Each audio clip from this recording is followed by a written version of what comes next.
the original Underconfident Human. How are you guys? So, today I wanted to do something special to me, something that's, probably silly to most of the human race, but it has been a while. I think it's time for an updated tour of one of the most important things that I own, one of my most prized possessions.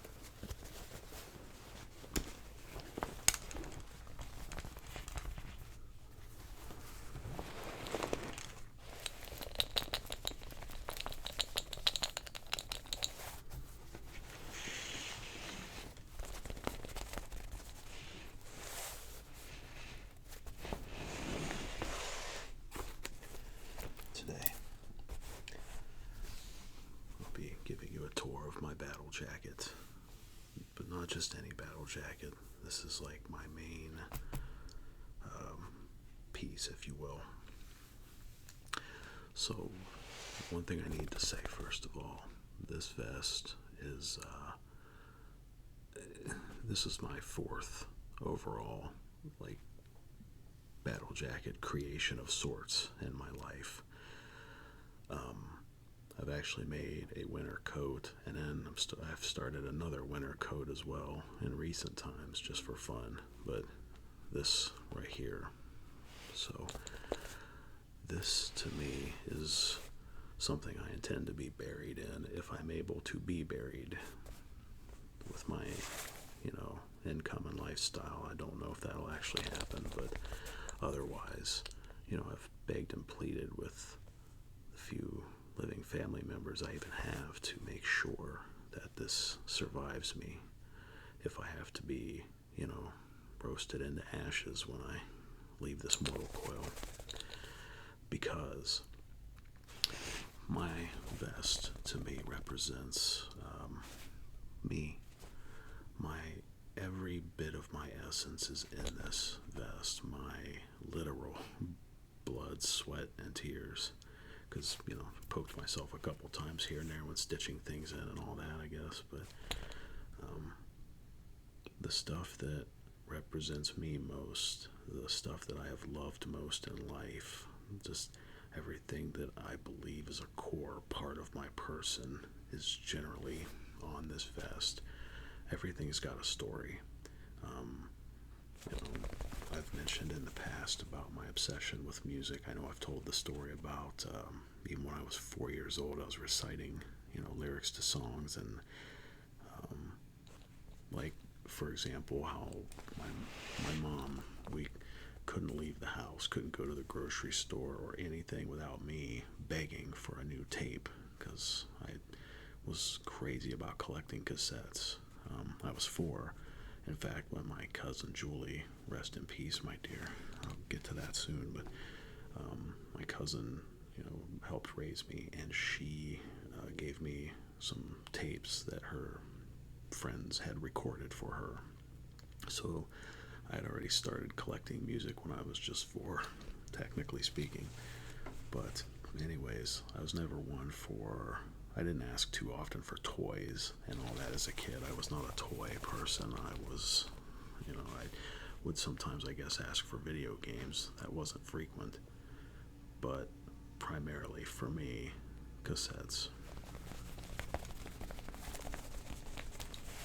So anyway, with a lifetime of obsessing over and collecting music and being a dedicated, truly dedicated fan of a lot of different groups and evolving and changing over time, I'm very proud of this vest because, again, it is everything that is me in one place. So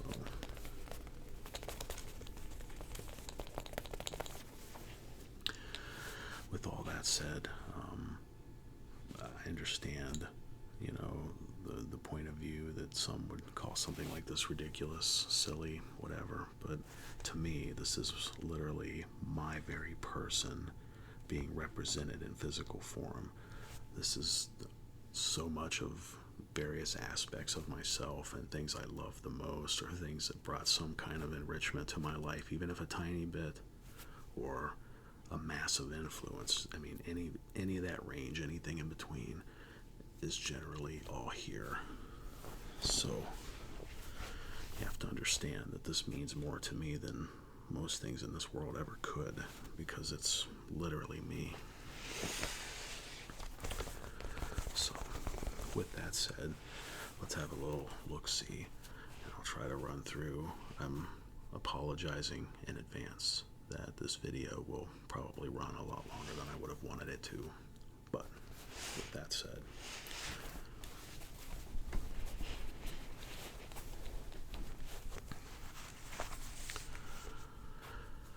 so my Misfit skull here ties into some of my punk bands down here, which I will talk about soon. Primarily, I am an industrial kind of guy, industrial, electronic, EBM, and then hip-hop. The first music I ever loved in my life was hip-hop, and I was strictly, purely hip-hop and wasn't even interested in anything else until I got closer to like 11, 12 years old.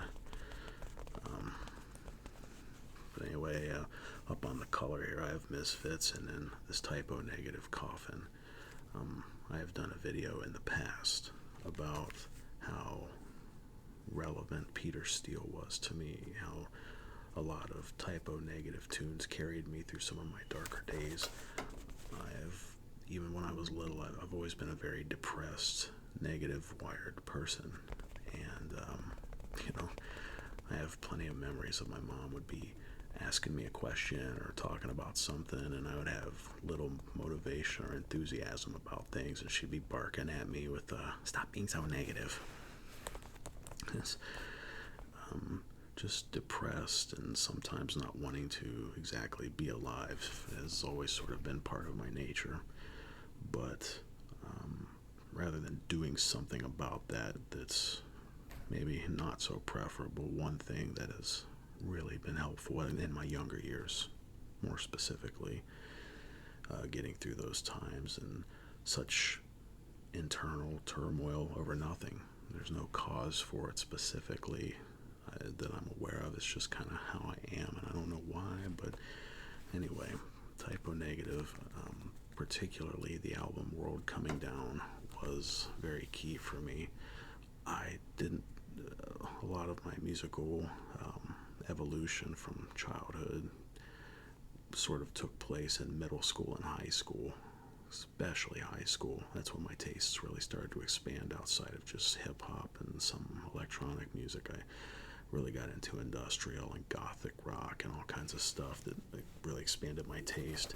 Went through a phase and a small evolution of my own with punk, which is a story I'll get to soon. But anyway, yeah, so I did a video on this channel recently even talking about how much Peter Steele and typo negative meant to me in some of my not so good days, and then just in general how much I love the band and love the music anyway. So I'm proud to have typo negative right here. It fit on the collar perfectly, and it is, of course, sewed in. Starting on the top left over here, I took red nylon thread to match the red theme of this patch. This is Nitzer Ebb.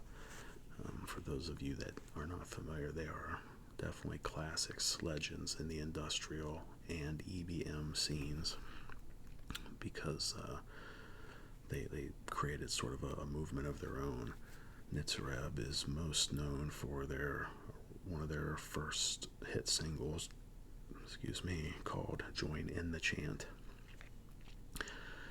The way that, hardcore punk rockers and such have their, anti-government mantras and anthems that you'd have an entire crowd singing along with word for word, and they really feel that energy, that rebellious energy against an oppressive government, and just so much encompassed in that. And Nitzer Ebb's Join in the Chant is sort of the electronic and industrial version of that, post-punk, if you will.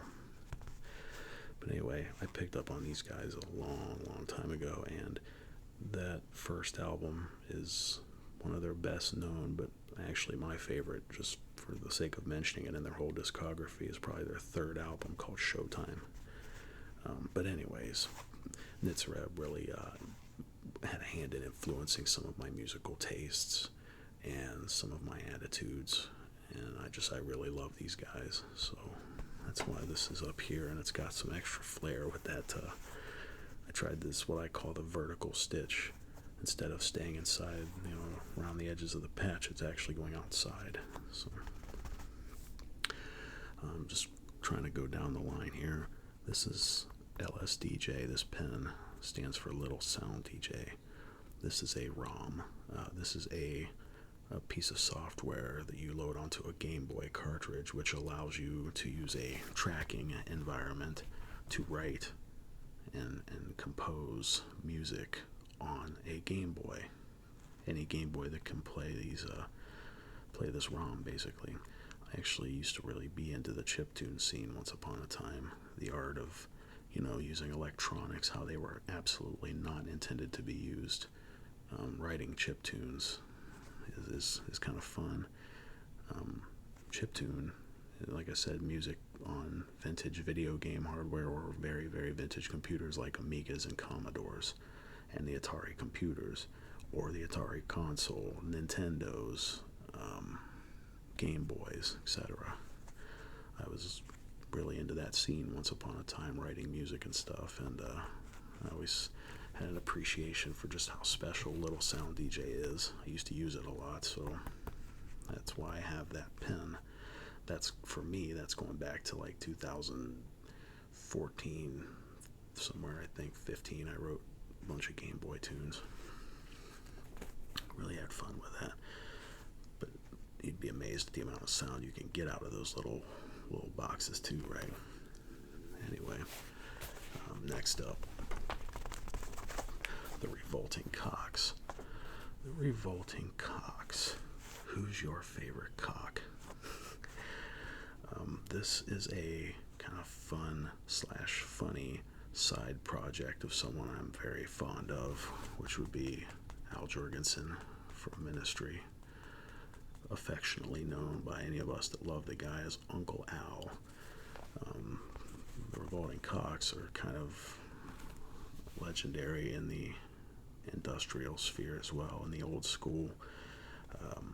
The first album from the Revolting Cocks I'd ever heard was Linger Thick and Good, and that's Linger Thick and Good.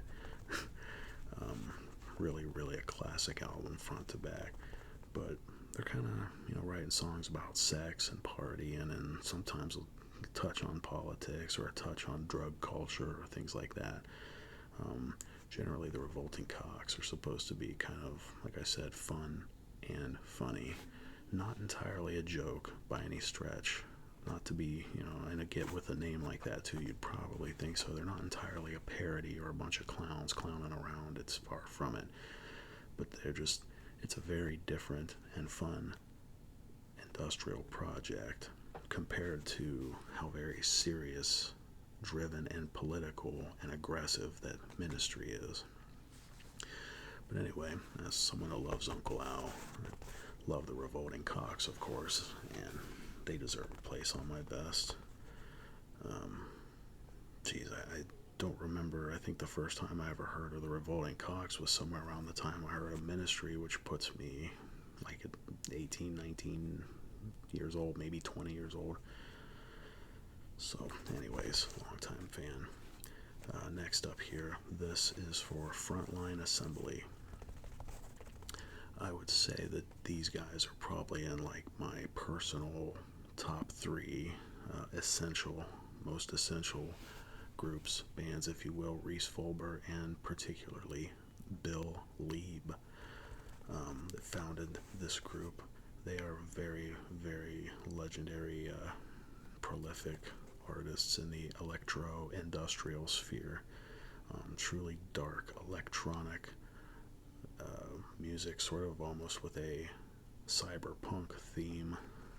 General futuristic post-apocalyptic theme is typically how Bill Lieb likes to write his songs to get his particular messages or feelings across. But Frontline Assembly, is very, very important to me. Very huge influence on my person and on my musical tastes and musical preferences, and just these guys impacted me significantly. Um, in the mid 90s, early to mid 90s, when I first started listening to anything other than strictly hip hop, I was into what we used to call bass music, which was like legends like Beat Dominator, Bass 305, Bass Mechanic, and stuff. This was instrumental electronic music that was heavily, heavily focused around sub bass for car audio use. So I would scoop up any electronic music I came across, and sometimes it wasn't bass music, but I always took that gamble if I found it cheaply. Um, well, I had come across a used copy on cassette back then of Tactical Neural Implant, which is one of Frontline Assembly's most prolific albums in the electro-industrial, sphere, and that was it. Once I started absorbing that album, I became a lifelong fan from that moment. So I've been, loyally following Frontline Assembly for an awful long stretch of life, and will continue to do so. It's part of me. Also, my top tier essential favorites is KMFDM. This was a band I discovered in high school. A friend of mine was familiar with some of my music tastes, and he was probably one of the only other guys that even had shared any of my interests, being any of it in hip hop or anything else. And we both like jamming the White Zombie and some other stuff, but he had MP3s were still a somewhat new thing, and he had introduced me to KMFDM with the song Megalomaniac, and I thought it was really cool, the lyrics and the kind of intensity of it, and I was like, I wanted to hear more of these guys and see what else they sound like, see if I'd like them or not. So by the time I had ever made it to another music store, the only album that they had a copy of was the CD Extort, and of course I bought it, even though it didn't have that song on it, and that album became my album. Extort was my gateway into this world, and within a year or less, I was one of KMFDM's biggest fans, hands down, collecting any merch and posters and stuff I could get. Going from high school to now, I can't even tell you exactly how many times I've seen KMFDM. I've saved every ticket stub. I have posters, shirts, merch, records, and of course my CD collection is massive. So I'm a very dedicated fan. KMFDM just really reached me in the right way and impacted me. Kind of my more, you could say, angry, aggressive, rebellious side, I guess. But anyway, anyone that's remotely familiar with even the concept of industrial music knows who KMFDM are. They're poster boy, front, top of the line legends, well known. So I used to have a KMFDM back patch on this vest for a long time. I ended up changing that and putting that patch on one of my coats, because as I've gotten older, some of my attitudes and emotions have changed a bit, not with regards to them, but myself. So that's why I have a different back patch now, and we'll get to that soon. But anyways, the Church of the Subgenius, this pen here, praise Bob.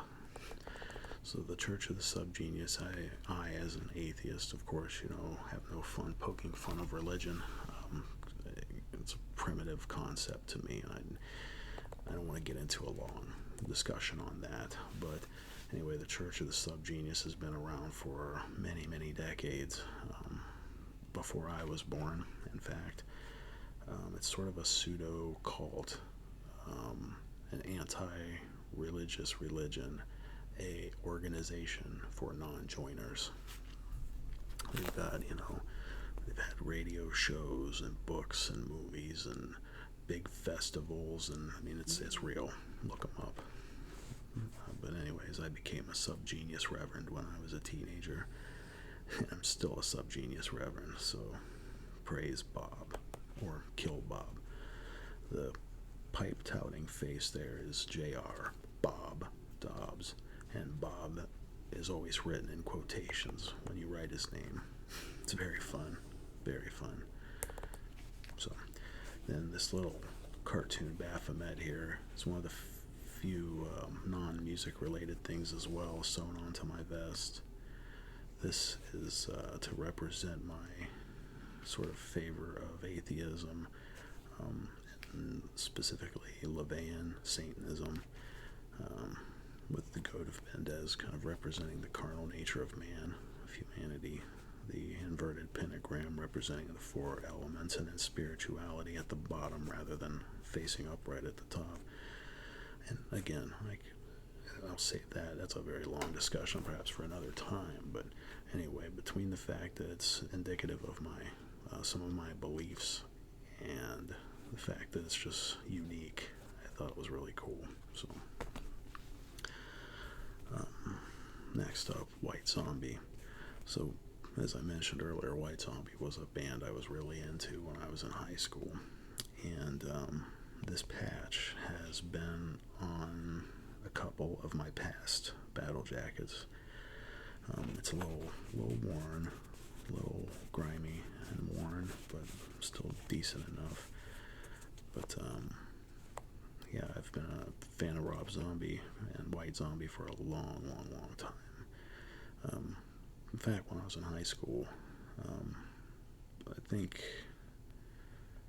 I'm trying to remember what grade I was in, junior or senior, somewhere in there, when I pulled into school one day cranking Astro Creep 2000, and everybody in the parking lot was just looking at me like, what the hell?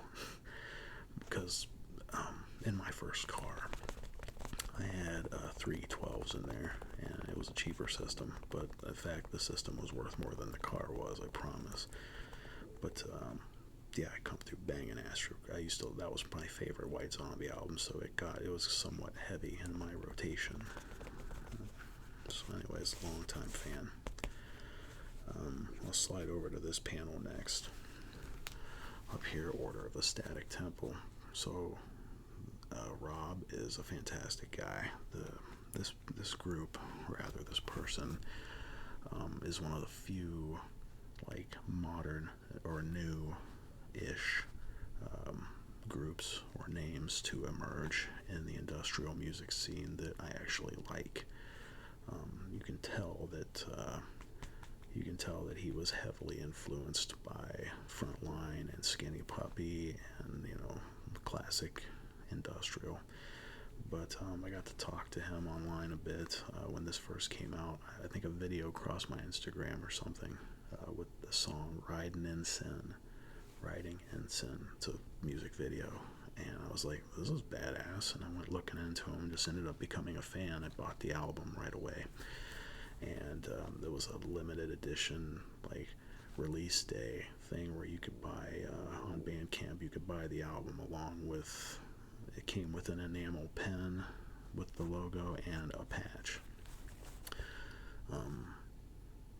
Yeah, I really got into the Order of the Static Temple, so having found something in the modern day that really excited me that much and kind of stuck in my head, I was very happy to have this patch and put it on my vest up here. It used to be down here once upon a time, but it's been relocated. Over the years, some patches have been removed and relocated and stuff to make it more dense and fill up every bit of space I could. So here I have just a silver sigil of Baphomet that, again, I sort of touched on that here, so I sewed it on there. This is a Nitzareb pen. I've already talked to you about Ministry, how Uncle Al kind of really reached me and influenced me. I guess in terms of my general tastes that are, kind of varied and all that, when I'm in the mood for really angry, hard, crunchy metal and whatnot, Ministry is definitely a good go-to. Next down here, Bugs Bunny. So ever since I was little and clear up to now, Bugs Bunny has always been and shall always be my favorite cartoon character. I don't know why specifically when I was little that I latched on to Bugs over any other cartoons and stuff I was watching at the time, but Bugs Bunny has always been my favorite, and so I worked him onto my vest a couple times here. That's the story there, but also why he's placed where he's at. So he's standing here and leaning on the dead Kennedys here. In my head, these two patches actually belong side by side. This works because if you really understand both of these groups and have listened to them, they're pretty similar. Now, granted, Dead Kennedys are old school punk and thrash punk and so on, very politically driven. Public Enemy is old school hip hop that is also intelligent, political driven, and yeah, both Jello and Chuck D are generally about from the same era. So I think that there are two different genres of music that are literally riding in the same boat together.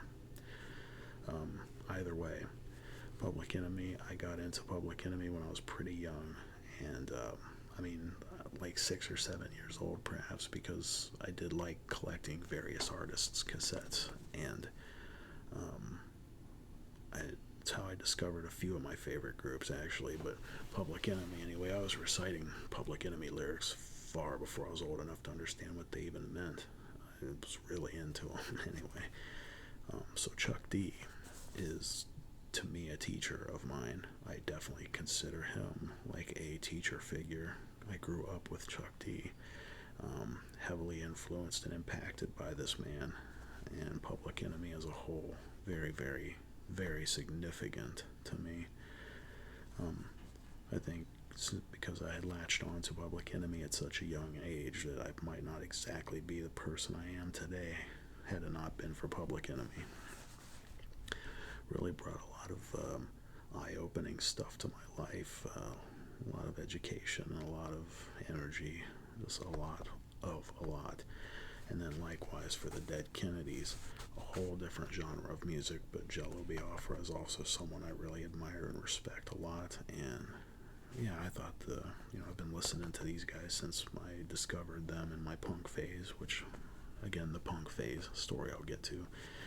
But yeah, as I'm a huge, huge fan of both of these groups, and they're both so very similar in nature when you really break it down. I thought these side by side made sense. So Bugs has got that clever look on his face, hence looking clever, because I thought I was clever by this combination of patches side by side like this. So anyway, in here I just have a Rick Sanchez pen to go with my Rick Sanchez patch. Another one of those things again. I was really entertained and a fan of the Aqua Teen Hunger Force.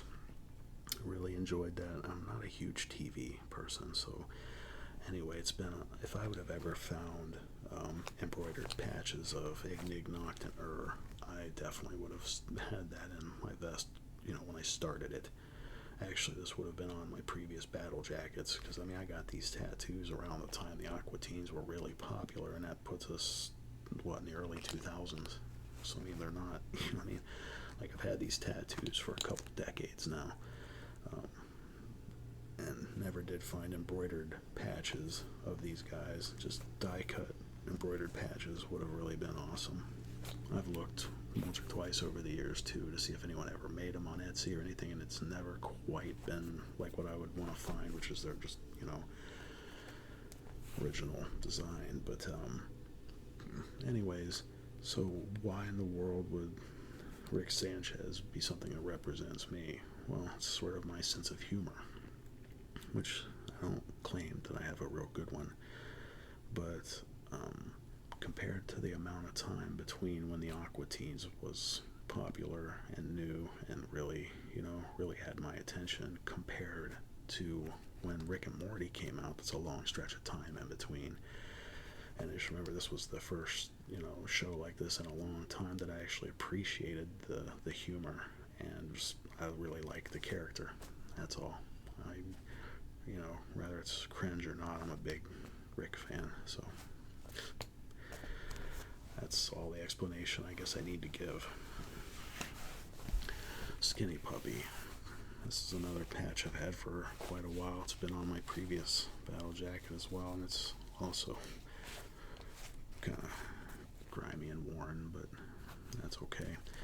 But anyways, so after high school, I didn't discover Skinny Puppy and really know about them or get into them until a couple years after I'd graduated.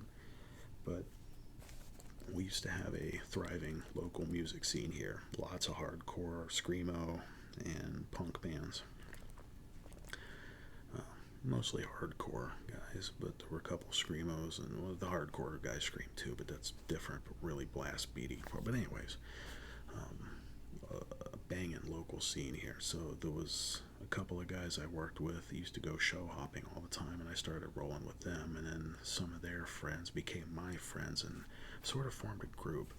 So once upon a time in my life, I actually had friends. There were probably 6 or 7 of us, give or take. At each and every show. We never missed a show. We was all over this place, man. We'd go to shows, and then after that was over, spend 3 or 4 or 5 hours sitting at IHOP or Denny's, just drinking Coca-Colas and shooting the shit all night and having fun.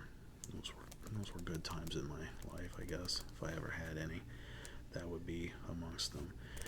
But so we went to shows all the time, and I had a friend that was really into black metal and doom metal and stuff like that, power metal, but mostly black metal like Dimmu Borgir and Children of Bodom and stuff. I know were some of his favorites, but so all of us in the group used to call him Black Metal Brian. That was his name. I don't know whatever became of him, but Black Metal Brian was aware of my particular tastes, and he asked me about if I'd ever heard of Skinny Puppy because he knew who they were and I didn't. So he let me borrow the album Too Dark Park, and that was it. After I listened to that about 20 times and gave him back the CD after ripping myself a copy, of course, I started scooping up all the Skinny Puppy albums I could find, online and offline, both. So yeah, Black Metal Brian introduced me to Skinny Puppy, and that's a band I'm very, very fond of. This is proper industrial, and I have respect for all these guys. Very proud to have this patch. It's been with me for an awful long time, just like this White Zombie patch. But anyway, so I think we're through there now.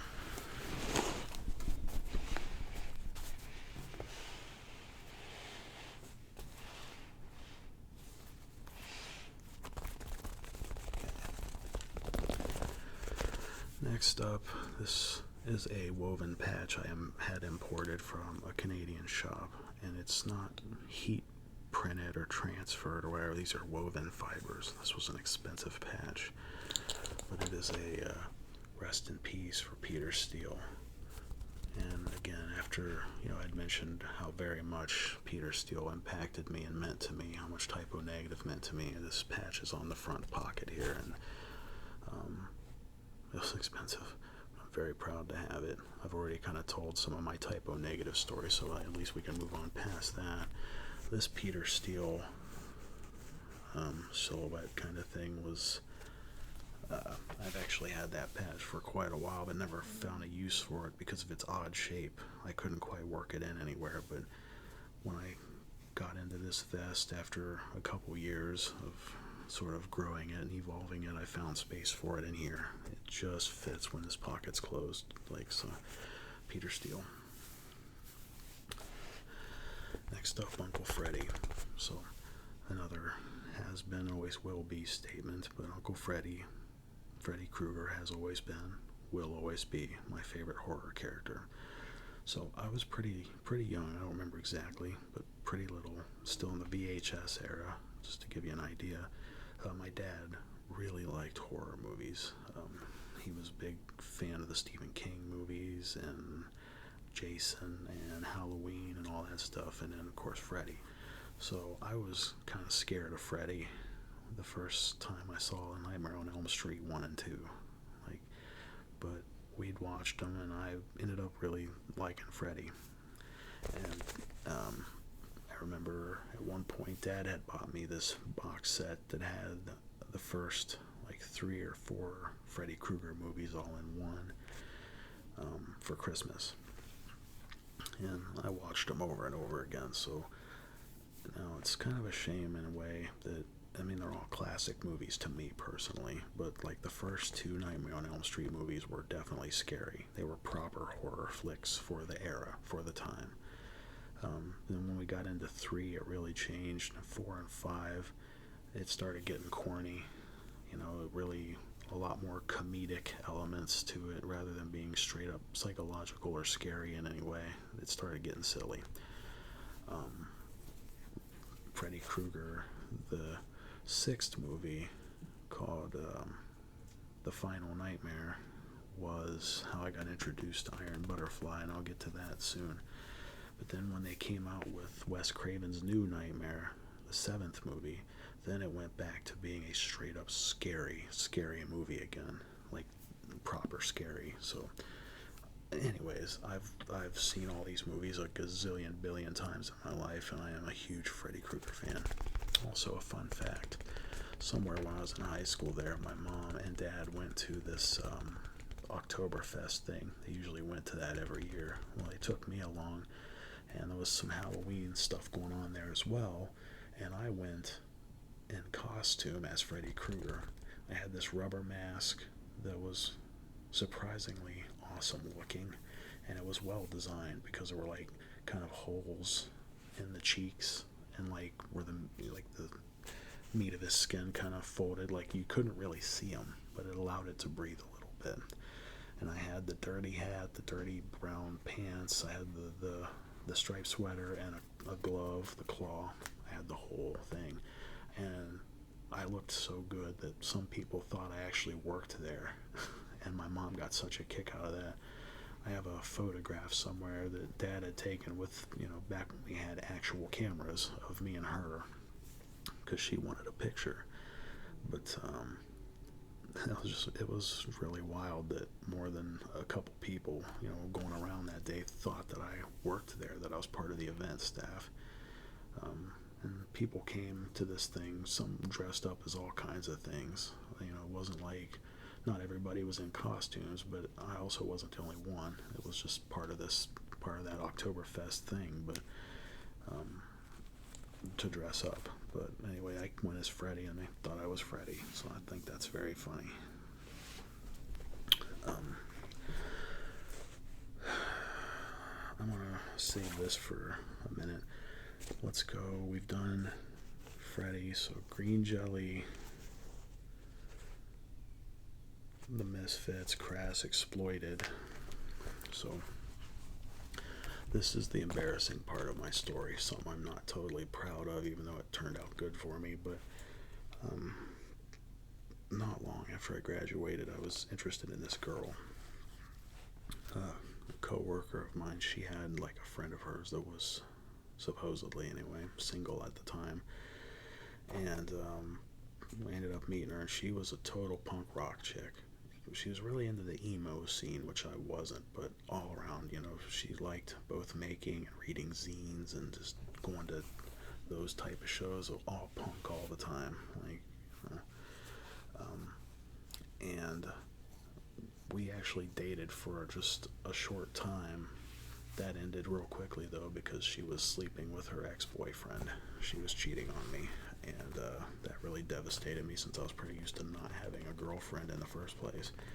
And big shocker, she was already banging someone. But anyways, though, during that time, I was really desperate to kind of fit in with her and impress her, and that is actually what being around her friends in the punk scene is what prompted me to create my very first Battlejacket.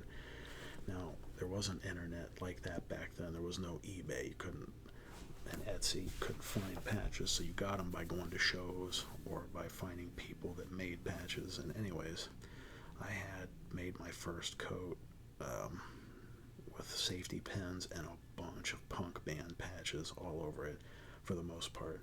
Now, I did actually have a Public Enemy patch that I had found and put on that coat, and I also had a big Danzig skull. It was from a t-shirt that I chopped up and sewed on the back, or safety pinned on the back as well. I used a lot of safety pins, so nothing was flopping and hanging. I at least cared about that. But anyways, I was a legitimate poser, because all I wanted to do was fit in with her and try to get her respect a little bit and fit into her scene and what she really liked. And I hardly knew any of those bands on there. I wasn't into punk and didn't even know much about punk specifically when I first met her.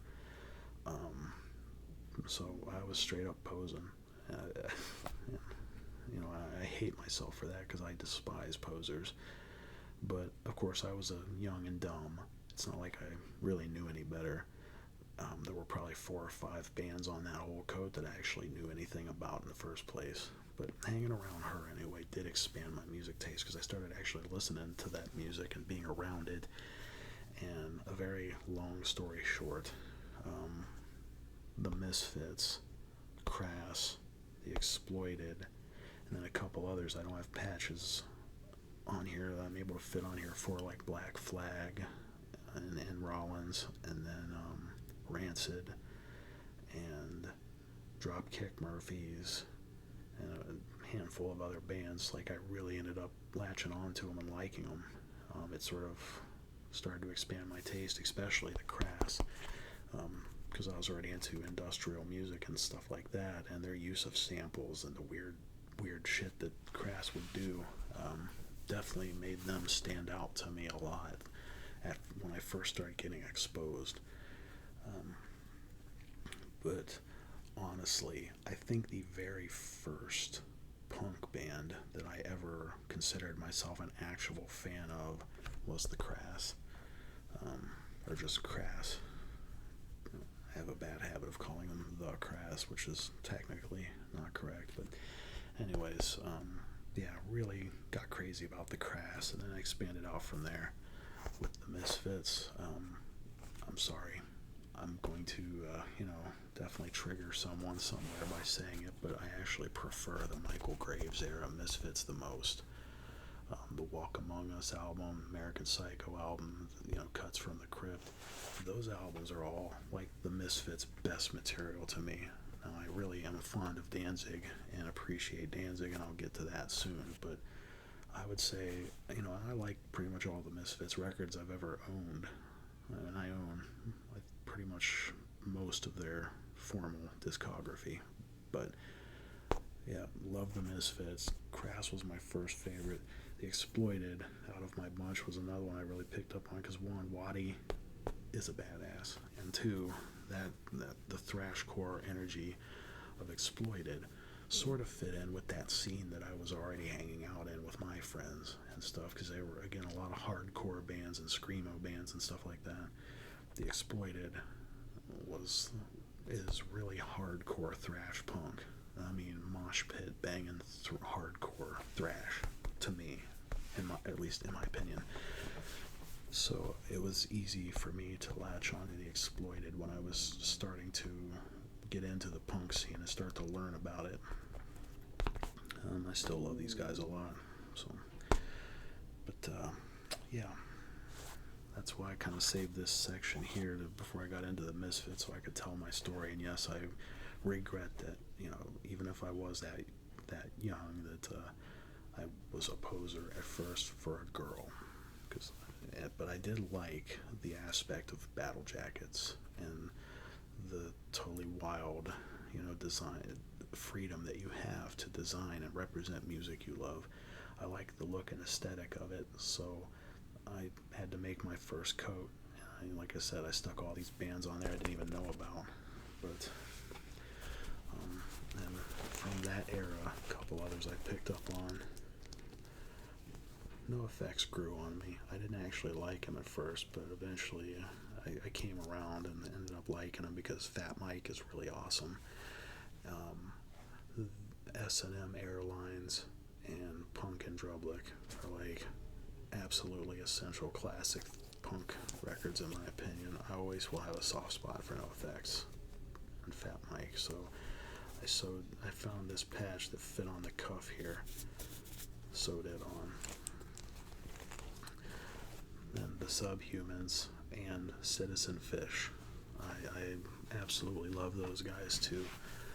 The Day the Country Died and the Demolition War EP were records that, for whatever reason, when I heard them, had caught my ear back then.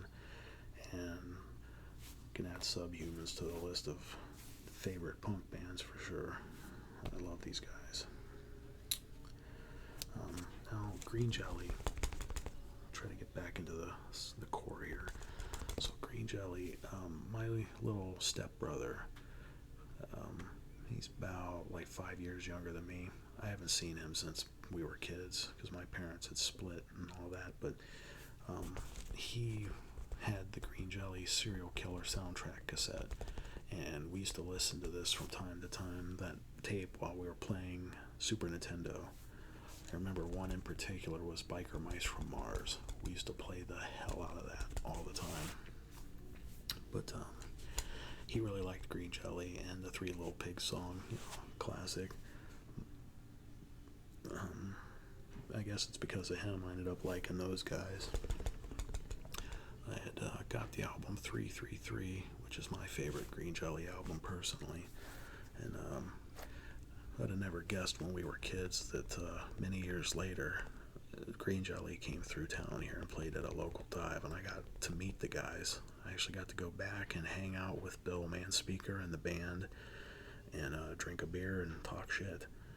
And I still have those pictures. That was really cool, and he's a really down-to-earth guy. I have good memories of my times as a kid with, listening to Green Jelly with my little stepbrother, becoming a fan myself, and then getting to hang out and meet him. So that was really cool.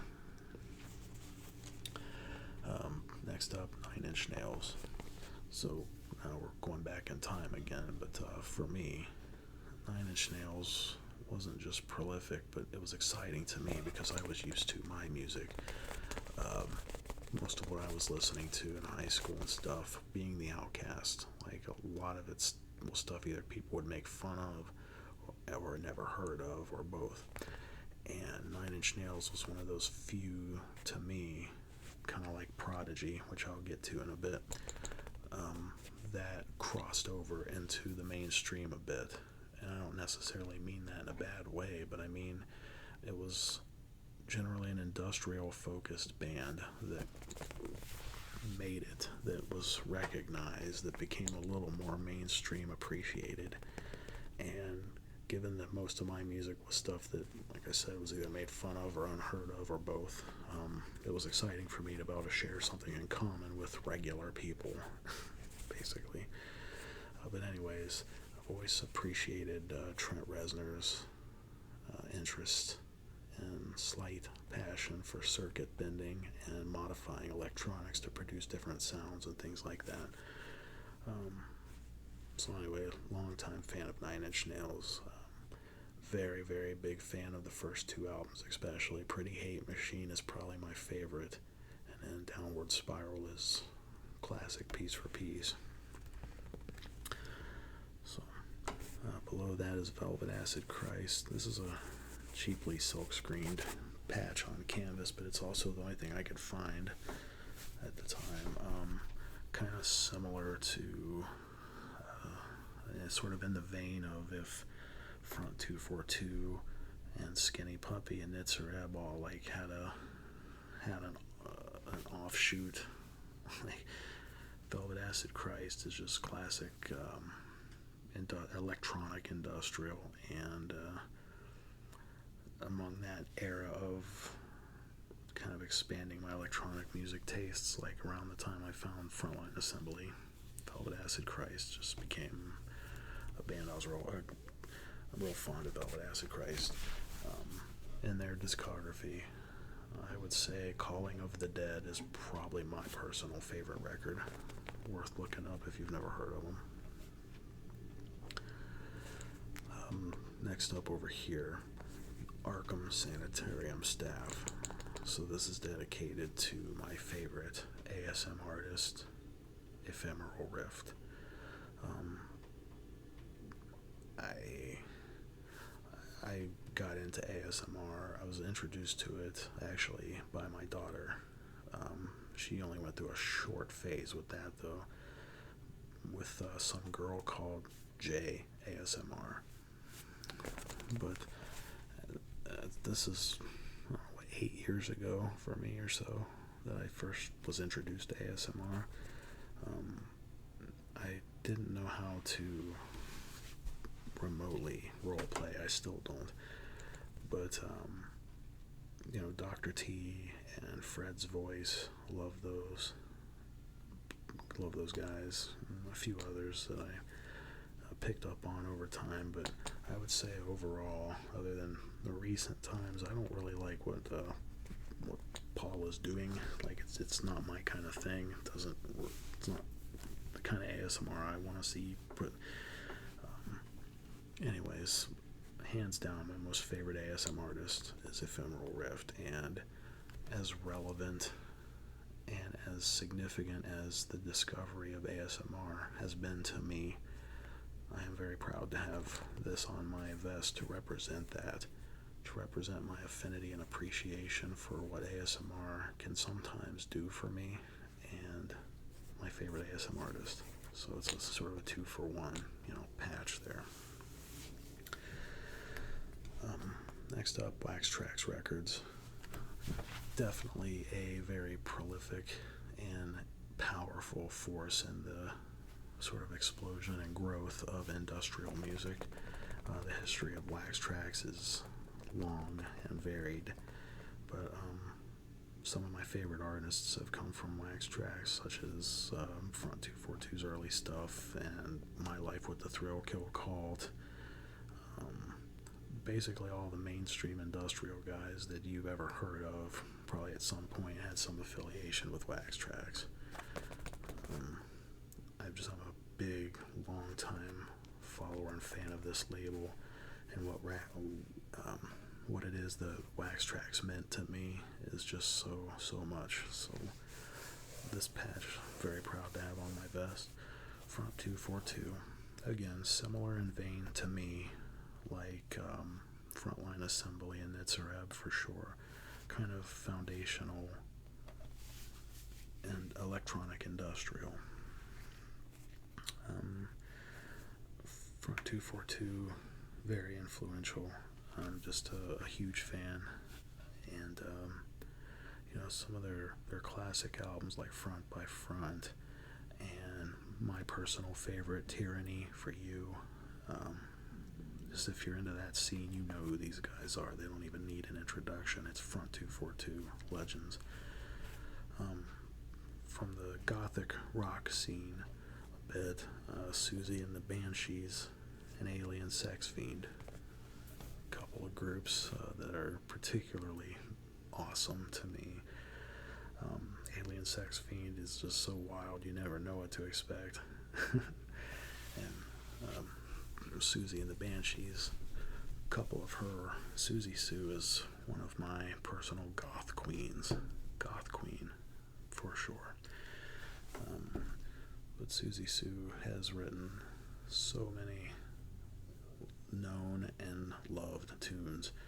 As far as old school industrial goes, there's definitely not a dance floor in that scene anywhere that has not played some of her songs, such as Kiss Them For Me and Peekaboo. So, anyway, Goth Queen and Goth Bad Boys. Love Alien Sex Fiend. Moving on down here. So this David Bowie patch, it doesn't fit my total formula perhaps for my tastes in music, but David Bowie was huge for me. I first discovered David Bowie as a little kid with the movie The Labyrinth, and I'm sure there's plenty of others from my general era of life that probably are in that same boat.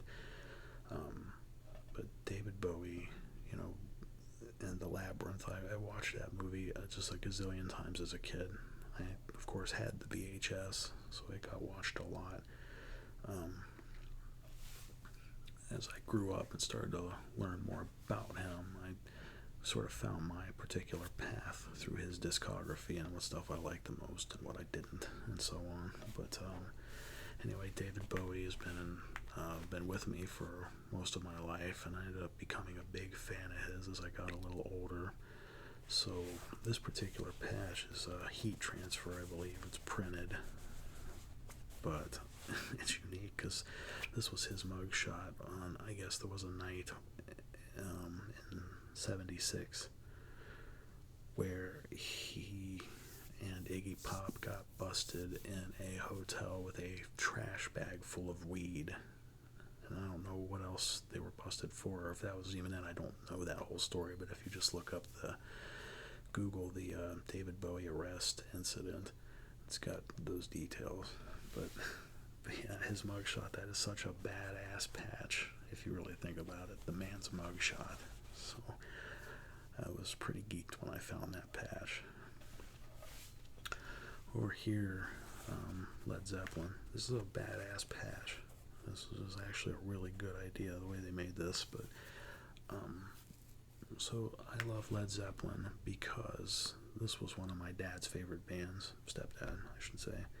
And just growing up around it, I kind of caught on to it. And I remember at one point he was really excited because he bought this box set that was like a cube, and it had a lid on top that opened. The whole thing was printed with this artwork of like a black and white kind of factory steel plant type of thing. And it had the full Led Zeppelin discography on it on CD, every album, and remastered and blah, blah, blah, blah, blah.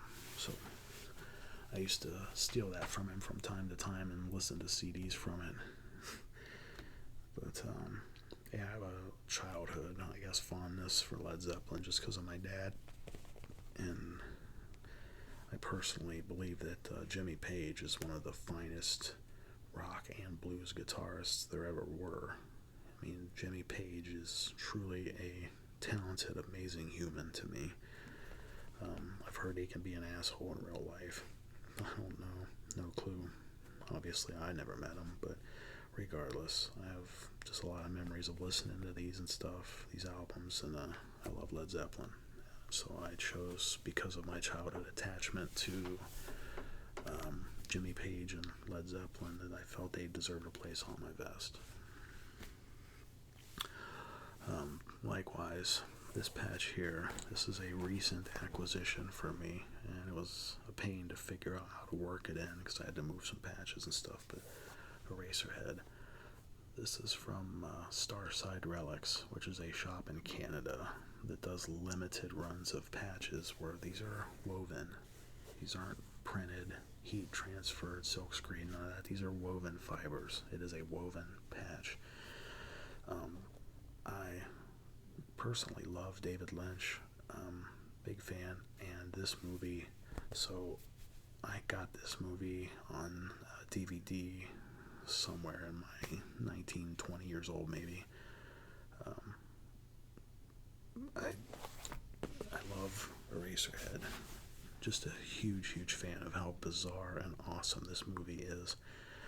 And I about pissed myself when I saw that he was making a patch for this, because of all the things. I've never really met anybody in person that has ever even seen this movie, let alone knows who David Lynch is. But I mean, Eraserhead is definitely high on my list of unique favorites, and I just can't believe someone made a patch of this movie cover. I just can't believe it. So when I saw that, I of course had to have it, because it's one of those movies I've seen just a million times in my life. And like I said, considering how obscure it is, just obscure and unusual, this patch excited me enough that I had to order it. I had to have it and work it into this vest because I've loved that movie forever. And like I said, I've never met anyone that's ever even seen it too much. So now, in my older years here in life, I have met a couple of people here and there that know who David Lynch is and have seen this movie. But overall, as like a sum of years of life and average. This is just so cool. I really had to have it. So finally over here, Craftwork, and I stuck this little Android beside it because that combination kind of makes sense. I do like Android, and I like the mascot, so he fits in with this. But Craftwork. So when I very first started collecting records was, again, pretty young age. I wasn't like a hardcore collector, but my mom used to like going thrifting. We'd go to Goodwills and stuff like that, and there's several around, so we'd go. And that was one of her things she liked to do for fun, was just go look for stuff. And every time we went, the first place I went was back to where the records and cassettes were and stuff, looking for music. So I'm maybe somewhere around 8, 9, 10 years old. I don't know. But I was back looking for tapes, and I actually saw sitting right up front there a record of DJ Jazzy Jeff and the Fresh Prince. He's the DJ, I'm the Rapper double album. And records were only like 50 cents back then at the Goodwill, right? So because I was so into hip hop and I had never owned a vinyl record before, I asked my mom if I could have it. And she thought it was kind of weird that I was wanting a record since I had no way to listen to it, but I just thought it was really cool to look at and have, because it was like a piece of hip hop. You know, like for a kid with little hands like that, it was this big piece of art, like the real thing. So she bought it for me, and that started my interest in paying attention to the records now at Goodwill as well as the tapes. So sometime later when we had went, I found a copy of Computer World by Kraftwerk in there, and it was a little beat up, but I had no idea who or what it was, but it looked interesting. It looked like something electronic, and I just, again, 50 cents. So I bought it and held on to it. Now, it turned out a year or so later, on one of my birthdays, Mom bought me a record player to hook up to my little stereo so I could listen to these, 5 or 6 records I owned or whatever from Goodwill. And that was when I first caught on to Kraftwerk. So I wasn't quite a teenager yet, but Computer World was my first experience with Kraftwerk, and oh man, I loved it. I thought the music was so cool. Like, I'd never heard anything like that prior, other than Mantronics maybe, because Mantronics was a pretty big one for me when I was young. I've never found a Mantronics patch, or I would have that on here as well, because that's a big childhood influence for me. But anyways, once I caught on to Kraftwerk, I was a fan of them for life as well. So I grew up with Kraftwerk and have followed Kraftwerk literally my whole teenage and adult life. So they obviously deserve a place on my vest for sure. Going over here. So this patch I found on Etsy. This is the Happy Mac icon. In the old days of Apple, before it was the Apple any of you know now, this was when the company was called Apple Computer Incorporated, and it was a very different world and time back then. But I was a Mac kid. When I was 5, my dad had gotten through his work, gotten me a Macintosh SE. All the schools when I was a kid that had, if any of them got computers, they were Apple. Apple was really, really huge in the education market back then. And then in 6th grade, I got a Macintosh Performa 635 as a Christmas gift. That was the one Christmas gift I got that year, because they knew that computers were the direction everything was going, and the schools were using them. So I hated Microsoft and Bill Gates and PCs. I was totally a Mac kid. I was really a little Mac cultist, Apple cultist, which you had that back then. They were called Macaholics or Mac heads. That was definitely me. I remember, my nerd nature. When I'd be at school, I was really proud that I could go home and do some of my homework on my computer and then take it to school on a floppy disk and use it at school. because a lot of kids that had computers had Windows computers. Well, I had a Mac just like the school did. My floppy disks were Mac formatted, which means only a Macintosh computer at that time could read those disks, so I really felt included there. But that aside, anyways, I did grow up with Apple, and was a total Mac kid clear through high school. I mean, dedicated, loyal, classic Macintosh fan. In fact, even have the Happy Mac tattoo, which I got ages and ages and ages ago. It used to be more pixely and stuff, kind of like the original logo was, but over the years, it's stretched and blah blah blah, and now it's not so pixely looking. But yeah, the Happy Mac. If you're really unfamiliar with that, the old Macintosh computers, when you would turn them on, would play a chime, and then it would do a hardware check, like a self-check. And if everything passed and was A-OK, it would display this little icon on the screen before it would start booting up the operating system. So you'd only see this guy for a second or two. If there was any problems, you'd have a sad Mac that looked, sad. And then if something crashed or something really broke in the software, then you'd have a Mac that would show a bomb, and it would show him with kind of, I don't know how to explain his eyes, like really exclaimed eyes, and just kind of an error looking thing. But anyways, the Happy Mac icon was basically the symbol of a hardware diagnostic check at boot time. And since I saw it every day all the time, for me that particular icon kind of holds some obviously fond memories. I lived and breathed my computers, man. Being an introverted kid and all that as I was, my computer was undoubtedly my best friend. Often when I was young too, my mom would have to force me to go outside and play or go do anything outside, period, because I would much rather have stayed in my room on my computer. I was one of those nerdy kids. That's what I loved, so I was kind of happy I found a patch of that. Down here, the Atom Cats. So in the video game land, and again, one of the few patches scattered about that is absolutely not music related, but the Atom Cats are just a power armor faction in Fallout 4.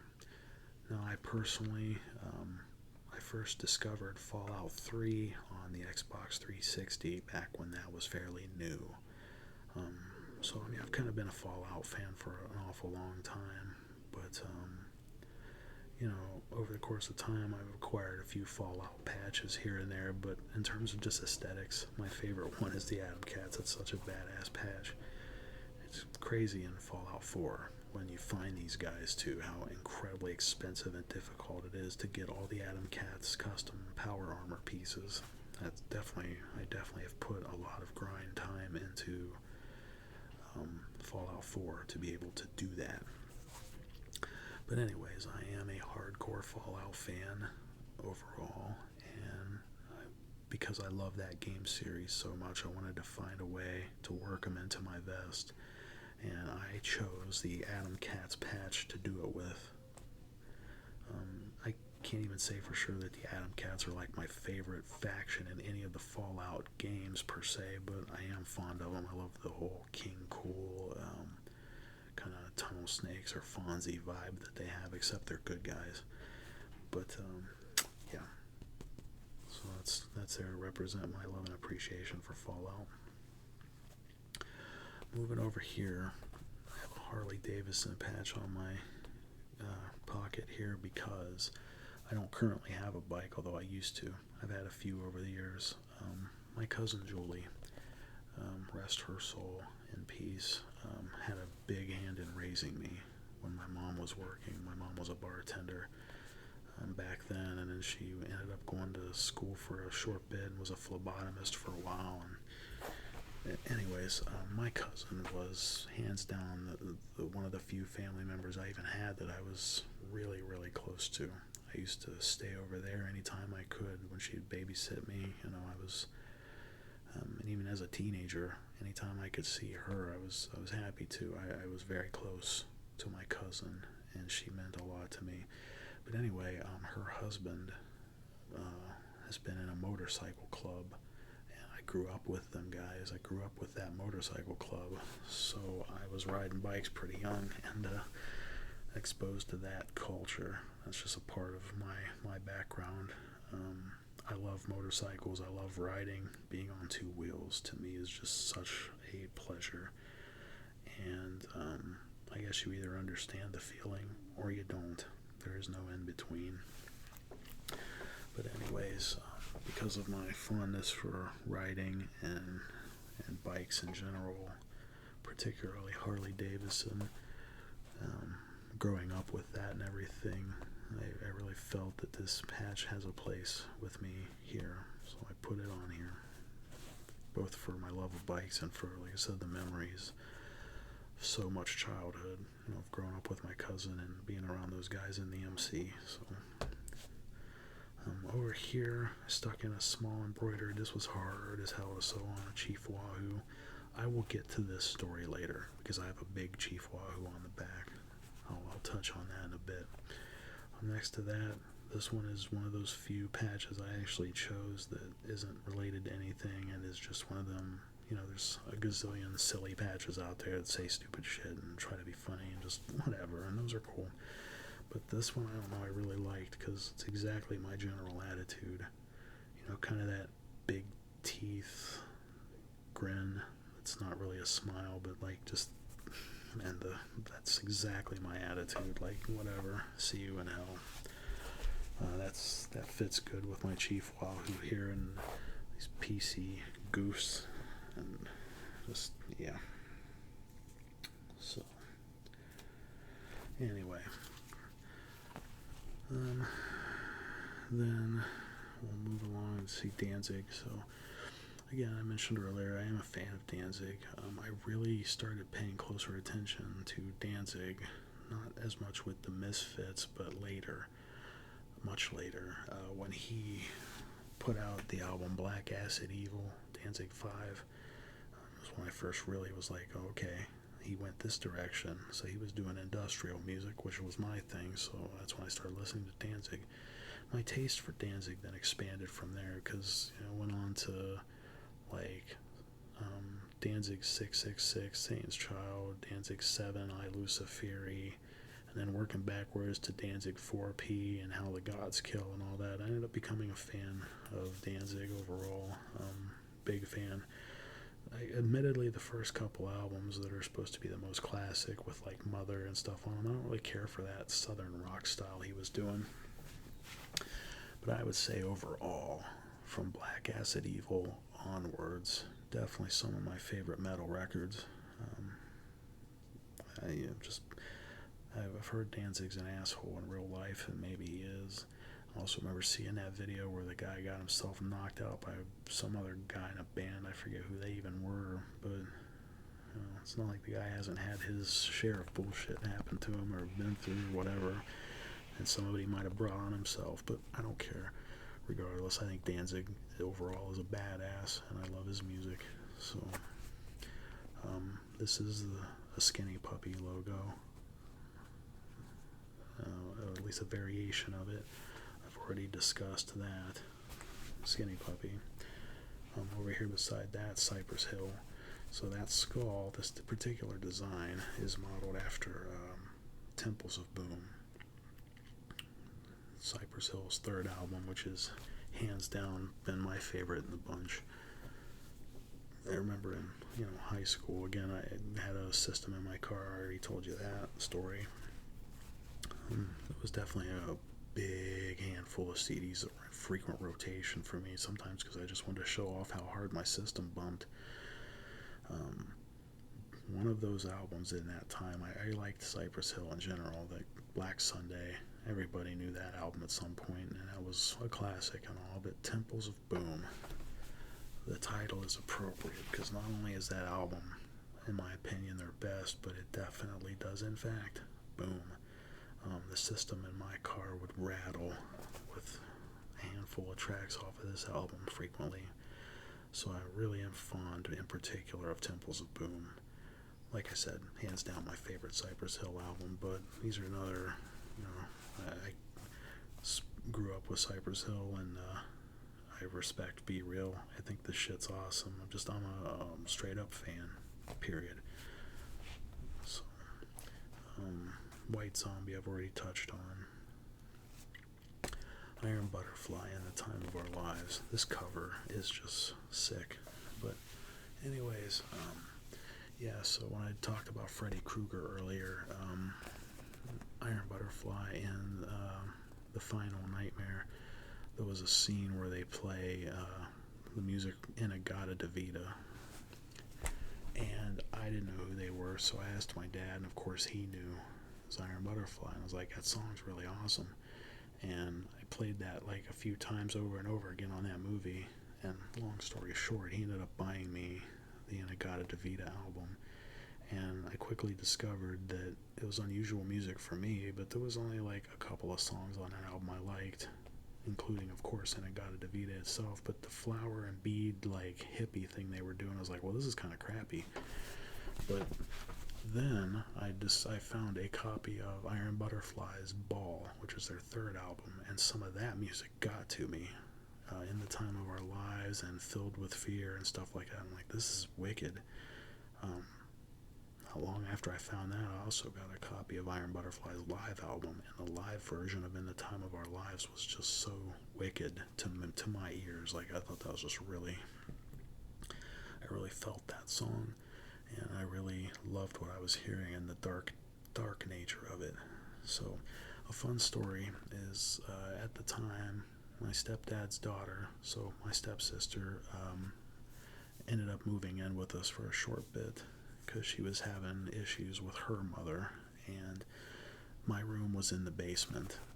It was a finished basement, and walls had been built and everything, and so I had a carpeted room of my own.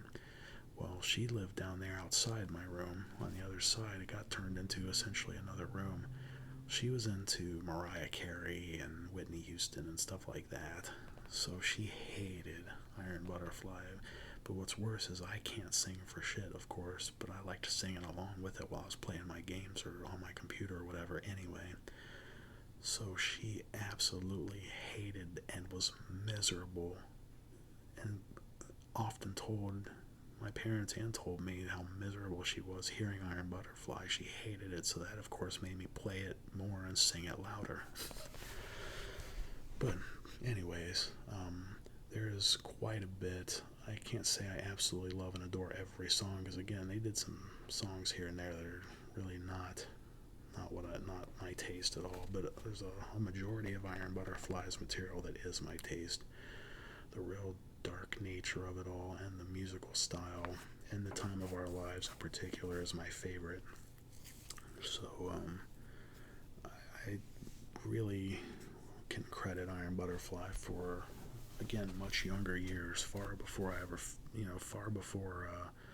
I'd ever heard about a new type of negative or the such, in terms of kind of combating depression and whatnot. Iron Butterfly definitely helped me a lot, and I do mean a lot. I listen to that stuff a lot. So yep, very proud to have that wicked patch on my vest. Check that out. The cemetery in the back and The Time of Our Lives and the clock with this wicked butterfly. Like this was a really good design.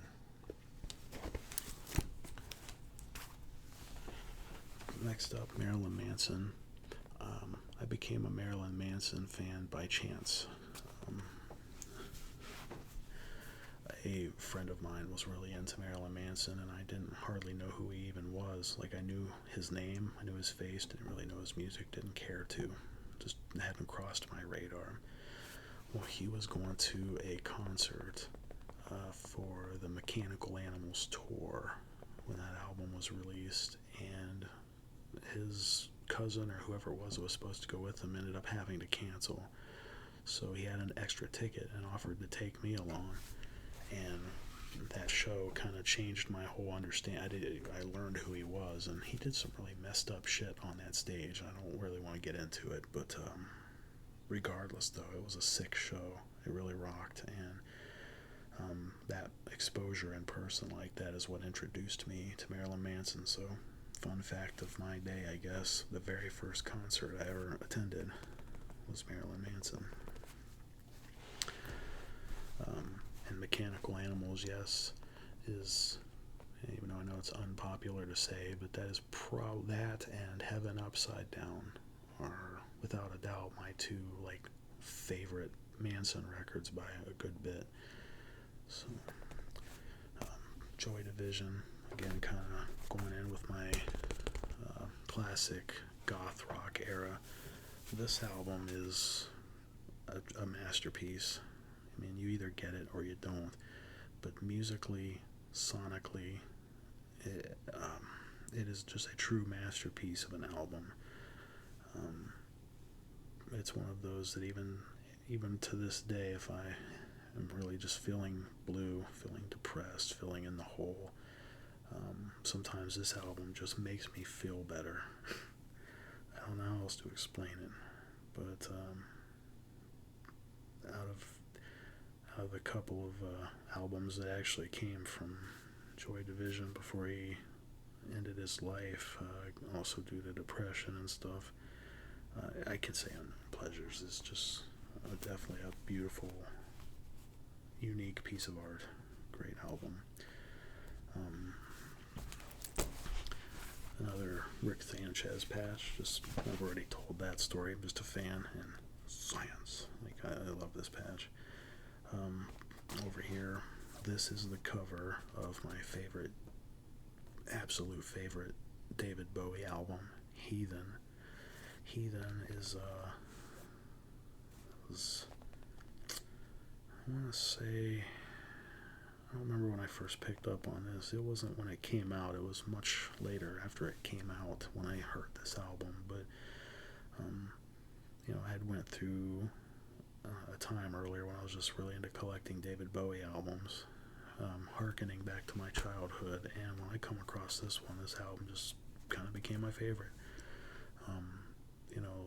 Like, other than Outside, which is when Bowie was experimenting with industrial sound a bit, and then Earthlings, when he was experimenting with jungle and drum and bass a bit. Like, those were all great albums, and I appreciate the art of them, like they're bangers. But this one, there's a good handful of songs on here that I just kind of felt. I don't know how else to say it, but anyway, my most favorite David Bowie album. So I have a patch of it. Came out really good. Bauhaus, again, along with my goth rock. The Sun's Gone Out is a absolute classic of an album. Been following Bauhaus for a long time. Just one of those bands I had listened to a lot at one point, and still am fond of, so hence they have a place on my vest. Lindemann. So I am a big fan of Till Lindemann of Rammstein. Some of that material is goofy and wild, but Rammstein is definitely a good embodiment to me of what industrial metal should sound like. Powerful, loud, electronic driven, but also very hard, very crunchy, hard guitars and really banging ass beats, like, mosh pit worthy tunes. I remember when Lindemann came out with his solo album, his solo band as just Lindemann. I thought that was really cool. That first release of theirs called Skills and Pills, Till Lindemann actually did the whole thing in English, which really struck me as unique. I was like, I was waiting for that, because it's one of those times I wouldn't have to look up what the lyrics means. But just to fill in this space here, since I am a fan, this patch was perfect, so that fit the spot. Another Frontline Assembly. Yes, I have two of the same patch on here, but I mentioned earlier about how very much Frontline Assembly meant to me as a person, like how core it was for me. So, yeah. Now, we'll go on to the side panels here a bit before I get to the back. Third Bass. Third Bass was amongst one of the very first groups when I was little that I ever got really obsessed with. I really started collecting for and really being a big fan of. In particular, Prime Minister Pete Nice of the group Third Base, one of my all-time favorite rappers, period. Absolutely, like, top-tier favorite lyricist, alongside Chuck D and KRS and a couple others, but Pete Nice. So anyways, the story of Third Base on the Pete Nice patch, by the way, I have a tattoo. One of the very first tattoos I ever got when I was young actually was the logo from the solo album Dust to Dust. When Third Base split up, MC Search and Pete Nice both, had split ways and did a solo album. But anyways, I had got the album Derelicts of Dialect on cassette at a Kmart when I was a kid, and I'd come across it in the hip-hop section, and I don't know why I chose it, probably just because it has the word bass in the name, and I was into the bass music and stuff, so, but anyway, my mom had bought me that tape, and I was really hooked. Like, I really, really liked that tape a lot. I played the hell out of it. A little while after that, too, I had been at the mall and was in Camelot Music, and they had a copy of the Cactus album. Well, unfortunately for me, that cassette had a parental advisory sticker on it, and my mom was absolutely adamant about not letting me have parental advisory stickers, anything with a parental advisory mark on it. That was an instant no. Like a good parent should do, right? Well, at this time, I was lucky that although it had a parental advisory mark on it, it was also not printed on the album cover. It was just a sticker, and it happened to be on the outside of the cellophane wrap. So I managed to get it peeled off of there, and then went and asked her begged her, and I mean begged her to buy me the Cactus tape, because it was another Third Base album, and she knew I was real crazy about Third Base. So I ended up getting a copy of that after all, with my little mischievous, crap there.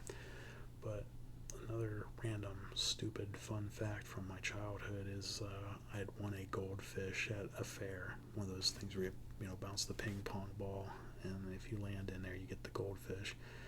I had a goldfish that I named him Third Base, and would usually just call him 3B, like 3B, Third Base.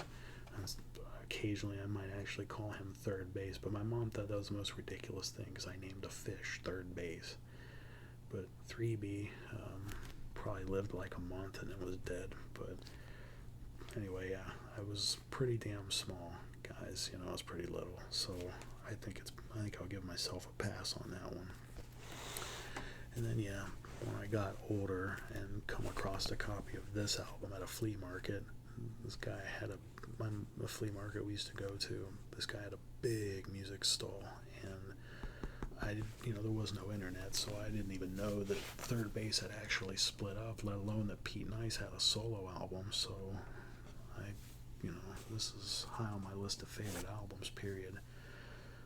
If I'm ever in the mood to bang a little bass in the car, that is definitely one CD I can throw in, and I know it'll bump. Like, this is a very, very classic album for me. Just one of the many albums that I listened to a gazillion times growing up, so anyway, because the fact that Third Base was among the first hip-hop groups that I became obsessed with, along with Run DMC, which I'll get to, they definitely deserve a place on my vest. Now, it's meant to kind of fit in with this section, the main part of my front of my vest, but it just sort of worked out this way. So Fear Factory, in terms of like raw industrial metal, I am a big Fear Factory fan. I happen to have acquired over my time 2 Fear Factory patches. This one is old, and this is from the Archetype EP. It's obviously kind of faded and worn looking, but don't care. I still am glad I have had it for as long as I have, and put it on this coat, or this vest. But this one down here, this patch for obsolete. So this was how I first discovered Fear Factory, when I was, really blowing up into the industrial scene and really getting into that. When this album came out,